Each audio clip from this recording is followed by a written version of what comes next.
More Henry's cat next week. Now, Ed, what's going on?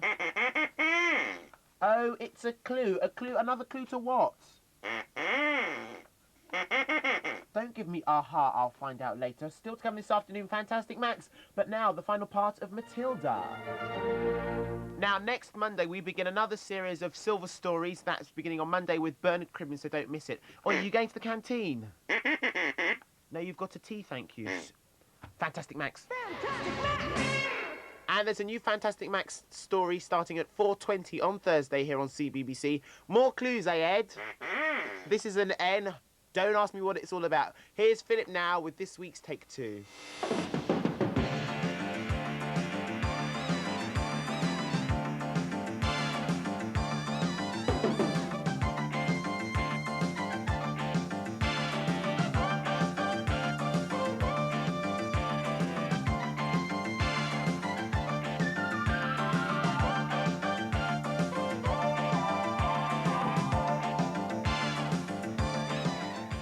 And welcome to the penultimate Take Two. Our audience today are from Barrentine Middle School in Northolt, Homewood School, Tenterden and Stockport School as well. So welcome to all of you. Hope you have a good time today. We'll look forward to the discussion a bit later.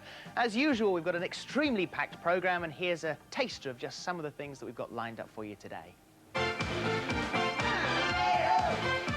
Saturday morning programmes are the subject of this month's in-depth report. Nadine Hibbert looks behind the scenes and asks those involved the questions you wanted answered.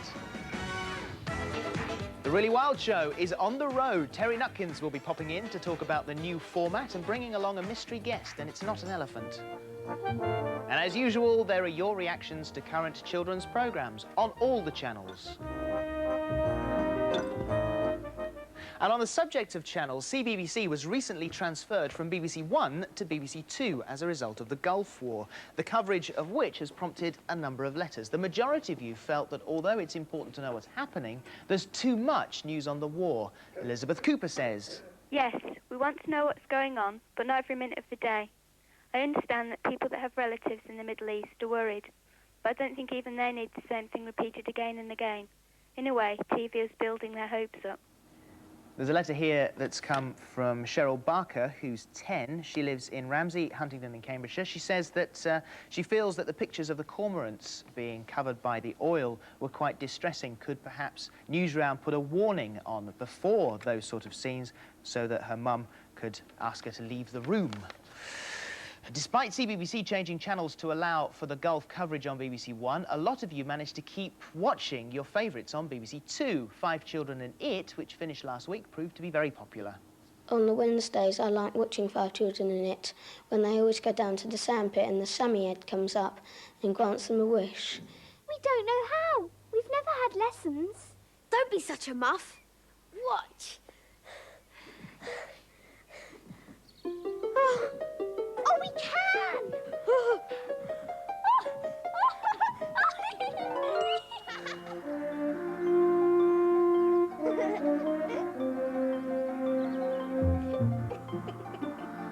However, there were some negative comments about the cast, like this one from Catherine Orber.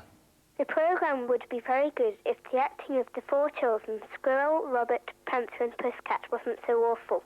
I mean, even I could act better than them. Well, maybe you should audition next time, Catherine, because plans for a second series are being discussed. Another series that involved camera trickery and which also gets a big thumbs up is Teabag. I like Teabag because it's fascinating, it's enjoyable, and there's good effects in it.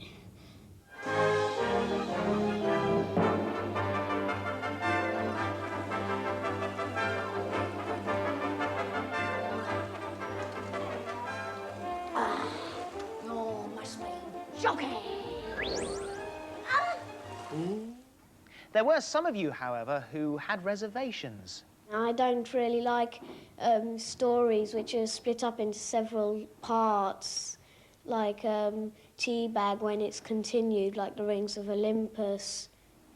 And now for this month's best review, which nets for its writer this miniature television.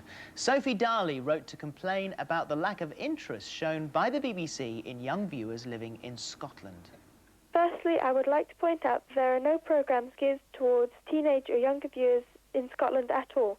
A further example of this neglect for the young Scottish viewer is the complete absence of programmes for young people during Scottish school holidays. Holiday programmes are only shown during English school holidays. How can you possibly justify this? Well, it seems that someone in BBC Scotland read Sophie's mind because we put her points to them. And they told us that this week, to coincide with Scottish half-term, they launched a series called Breakout, aimed at 5 to 15-year-olds. It'll appear again at Easter, and the summer holiday version is planned to start in the first week of July. They've adapted the popular quiz Super Scot so that the teams now consist of an adult and a teenager, and begun a daily pattern of programmes for younger children. However, they did admit that until very recently, Sophie would have had a very good case, which is why we felt that her letter was worthy of this month's prize. So if you've got a similar issue to raise, let us know. I'll give you the address a little bit later on, and you might be the winner of next month's Best Review prize, which is this. It's a portable remote-controlled television. Now, we're always receiving lots of letters about wildlife programmes, most of them saying how much you enjoy them. One such programme, which is specially made for you, is the Really Wild Roadshow, now called Roadshow rather than show because it's out on the road. However, although Annie Benson was looking forward to the new series, she was disappointed. Some of the information that was given about animals was useless. I hope the standard of the next programme is better. What's it like being surrounded by a load of elephants, kids? Great, you're enjoying it? They're big babies, aren't they? Well, it's funny you should say that. They are big babies because when they're born, at birth, they're about 1 metre high and they weigh an incredible 90 kilograms. And that's about the same size as the average American footballer. And I'm getting quite squashed in here. And here to answer those charges is Terry Nutkins, along with Desmond the boa constrictor. Yeah. You'll be answering the questions and not Desmond. I hope so, Philip, yeah. It's great to be here. And nice to have you here as well. What about that question there? Is it difficult for you to decide what information to give, what to leave out? Yeah, I guess it is. We really need a longer... I say we need a longer series. I think we need about a 20-week series of the Really Wild Roadshow because we need to have items where we can touch and feel animals, and also the children in the studio can actually touch and feel the animals. But we also need environmental items as well, where we can go off filming and do environmental items. It's a change of format this time round, the Really Wild Show becoming the Really Wild Roadshow. Yeah. That is a difference, isn't it? Has that posed any problems for you? It was very different because we'd been in the studio for 5 years and we went through a great learning curve in doing the Really Wild Roadshow, and hopefully the next series we make, which we make in July for transmission next year, will be a little bit different. It'll be a little bit more adventurous. I'd like to see it more adventurous. Instead of going to safari parks and zoos, I'd like to do something like land on the top of the Old Man of Hoy in the Hebrides with a helicopter or something and look at wildlife there, you know? And really sort of make it more adventurous, but also doing a lot of biology and natural history as well. It's won awards, it's enormously popular and has been since it started. What is the success of the Really Wild Roadshow? I don't know, Philip. I don't know what... I suppose maybe, I mean, the kids over there could tell us why they like it, I suppose, but at the end of the day, I suppose it's because we hopefully have some sort of rapport with our audience. Let's take you up on that and throw it open. Let's ask why. Who feels that they've got something they'd like to say on that? Peter? I think the Roadshow is really quite better than the ordinary show because it gets about so you can actually go outside and see what kind of conditions they live in and whereabouts they do live in instead of just bringing them into the studio. Okay, and there's another point of that. Alex? I think it's nicer for the animals because they're in their own habitat instead of in a studio. So was that part of the thinking, was to less disturbance for the Yeah, obviously, the but you must remember that all the animals that we actually do bring to a studio are all animals that, for one reason or another, have been hand-reared. And so they're used to lights, they're used to people, they're used to loud bangs and noises. Very much like Desmond here, who's incredibly relaxed and he's a bit nonchalant with TV, isn't he? That's right, because, I mean, Desmond's been on the road all year. I mean, last year he was on the road with us. And, I mean, he's great. He's very relaxed. He's not a stressed animal at all. How old is he? He's about 9 years old. Is he going to get any bigger? He'll get a little bit bigger, about a foot bigger, yeah? I guess, yeah. But, I mean, he really is a super boa constrictor. He's very pretty. He's got a lovely head. Yeah, beautiful face. Hasn't he? Yeah. And superb markings, lovely camouflage there. thank you very much indeed for coming in and bringing Desmond. That's all right. Don't go. Would you draw the winner to last month's competition? Will you draw a winner, Desmond? Well, Desmond can do it if you like. Okay, there we are, Desmond. It was an instant camera. That's what you could win. That's it. And what you had to do was to work out who some rather young-looking faces belonged to. The first one was Yvette Fielding from Blue Peter, looking much the same. For a second, Simon Parkin from CBBC. Wrong, those who put Andi Peters. And the third one, Sarah Green, who was quite often mistaken for Princess Diana. Should be very pleased with that. Considerably more correct entries this month than wrong ones. So if you've got your I got mine your right. winner there. Okay, that's Muriel Took from Guildford. Congratulations to you. Your prize is on its way. And this month's prize, 3 wildlife videos. The competition has got a wildlife theme to it. I want to know which programmes are introduced by the following titles and music.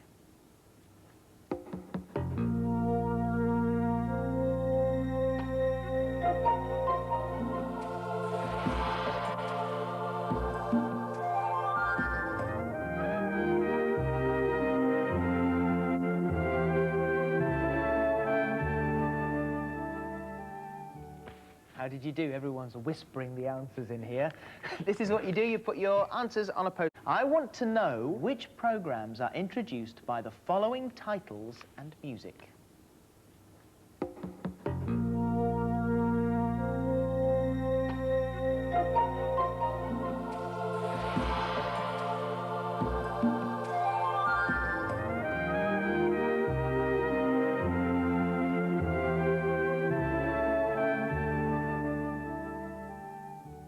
How did you do? Everyone's whispering the answers in here. This is what you do. You put your answers on a postcard like this. Programme 1, Programme 2 and Programme 3. And on the other side, your name, your address and your age. And then on the other side here, nice and simple, Take 2, BBC Television, London W12, 7RJ. Take 2, BBC Television, London W12, 7RJ. Thank you very much indeed. Terry, a pleasure. Always great to have you in. Terrific animals as well. And now, on to this month's in-depth report, looking at Saturday morning TV. Amelia Randall sent us this letter describing such programmes as a gross waste and stagnation of human life. Well, what do you think?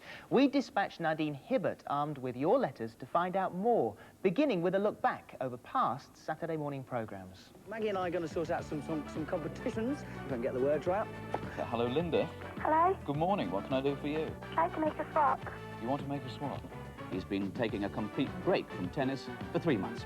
That's all from me for the moment. Back to no. It's competition time. Competition time! Did you say competition time? It's competition! Hello, Mum. Happy birthday for last week, Maggie. I see. It's an aggressive reply, perhaps as I expected. Right, what can we do for you, Ben? Coming from the skies, we have parachutists, we have haggis hurling, we have trampoline, and we have this lot. Morning! We've got some questions for you, and we have one of the questions from Nigel Harvey. Good morning, Nigel. We're all going to be the characters and act out this story. Yeah. I'm Letitia Radish, a musical singer. I see, Gledlock. Awfully glad you could join us. Not you two, Sam, please. What's going on? Does he do tricks? He does some. Can you have a look? Of course you can. Kirsten Ward from Sittingbourne prefers those Saturday morning programmes of old. However, Joanne Hutchins from Sunderland thinks that Going Live and Motormouth are the best young people's programmes to date. How exactly were they developed? If we go a long way back, the programme called Swap Shop was on Saturday mornings with Noel Edmunds, and that evolved into a programme called Saturday Superstore, which was presented by Mike Reed. And we felt that we wanted to continue that style of programme, and we modernised it and brought it up to date and put new ideas and elements into it. It's still a rolling magazine programme. It's basically live, very little is rehearsed, and it fills a long time on Saturday morning. Number 73 was a very, very drama-based kind of show involving actors, really, rather than presenters. And after we'd done that for, I think, 8 years, we wanted a very different kind of show. And we wanted it to be a magazine show, a very kind of real show for kids of the late 80s, early 90s. Rachel Jones from Storrington believes that because Motormouth started after Going Live, that some of the things from Going Live are reflected within Motormouth. Is this true or not? I don't think that's fair. I think that what you have to realise is that there's quite a large team working on Going Live and a large team working on Motormouth, and those people are going out trying to find new material or going to find interesting people who they think would be dead right for Saturday morning. And so if it happens to seem that way, I think that's coincidence more than anything else. Both Going Live and Motormouth are known as magazine programmes, so called because, like a magazine, they cover a whole range of different topics. But aren't they both competing for the same material? Hi, I'm Kylie Minogue. It's 9:25 Saturday morning, and you're watching Motormouth. If, you know, a new video comes out from the person who is most popular with, you know, 10 to 12-year-olds, obviously Going Live will be fighting to get that video at the same time that Motormouth will be. People would like to watch the people they like to watch. I don't think it matters whether you're on button 1 or button 3. People want to watch the faces that they want to watch. If we were to change the format, if we were to do something else, things might change, but you'd really have to ask the audience whether they want that or not. They don't seem to at the moment. Most of the Going Live I don't like, mostly because of the music. I don't think music is a thing that I like listening to in the morning. Without the people phoning in, we wouldn't have any feeling of response or rapport with the audience. I mean, our viewer, you are the most important person for anybody working in broadcasting, but on a show like this where you're relying on the phone calls coming in, on letters coming in, we get half our ideas for this show from letters that come into us. I think the liveness is the key thing. It enables us to do a lot more things than we will be able to if it was recorded, like telephone calls. We can get a reaction at the time, we can get people joining in at home. I mean, that's a strength, and that's because it's live. Sometimes some of its weaker points that it is live. You never can fulfil sometimes what you really would like to do. If you could see 3 or 4 takes at something, you know you can always make it a lot better. And unfortunately, you don't get that on the Saturday morning programme. I think it's not long enough. It's always very tight for time, especially with advert breaks. It's very hard to keep somebody over the 3 minutes. On Saturday mornings, I wake up and I go downstairs to watch Motormouth. I really like the quizzes and cartoons on Motormouth. James Parfitt from Bristol wonders that instead of having one long magazine programme, that we should have a few different but shorter programmes so people have more choice. What do the programme makers think of this? Well, that's one way of doing it, but that's not a way that I think would be best. I think our magazine programme has got a great deal in it for everybody, and people can pick and choose what they want to see. We do have comedy in the programme, we do have drama in the programme, we do have documentary in the programme, we have music, we have everything. And I think that becomes more appealing to more of the audience for more of the time. The thing with Going Live is it is like lots of separate things but all sort of run into one. I think that's what's quite good about it really, is there's a lot of variety within. And also if you had separate programmes, you may have programmes that sort of go on for ages and ages. They're all very long and very boring. Here you can't get bored because things keep on moving along. Mind you, Trevor and Simon show, that's a good idea. Yeah, a 3.5 hour 3.5 hour Trevor and Simon show. I think if you want to be radically different, you can do that midweek. I think people expect a certain thing on Saturday morning. I call it bleary-eyed TV. A lot of people wake up Saturday morning, they've done a hard work at school, and they get up and they watch it in their pyjamas. It's pyjama TV. The only real difference that there has been from let's call it a straightish magazine show, was when number 73 was on, because it was this story, this drama-based thing, which was a real alternative to the kind of 3-minute segments of a pop video or the 5-minute segment of an item. It was a through story that hopefully held your attention all the way through. And personally, I would like to see a greater choice available to children on Saturday morning. I think Saturday morning programmes will evolve and will continue to do so. We will react to whatever the audience write and tell us about, what they want to see. It's important to remember that this idea of the big 2-hour freewheeling live Saturday morning show has actually been with us now for probably 12, 13 years, and it will be quite a brave person that breaks that mould, I think. Should we break the mould of Saturday morning TV? Should it be the same or should it be different? Who wants to kick us off? Richard? I think that as it is, it's quite good the way you've got a wide variety of subjects instead of just one subject. I mean, that way everybody's got something that they're interested in. Up here, Natalie. Well, I think if you had like a series of short programmes, it would be like every single programme would be about something different. And if you found one boring, then you'd go and switch it over and watch something else. But when it's all mixed up together, you watch it all the time because it's interesting. So how many of you think that it should be one long programme? How many of you think that there should be lots of different programmes? Well, that's quite interesting. Nobody. Well, that actually reflects a survey that we did with 450 children. That also brought up the same sort of thing. We found out that 78% of the 450 children we asked said that they would like one programme, and only 22% said that they would like several different programmes. So let's put you in the position of being the bosses. You're now television executives, and you've been given Saturday morning programmes to change or to do with as you please. What are you going to do? Katie? Get rid of the puppets and some of the like the cartoons like Turtles and Ghostbusters, because it all repeats. Okay, Faye? I think there should be more dramas, like role plays, and sort of so you could ring in and sort of say what you would do in that situation. Mark? I think there should be more disabled issues.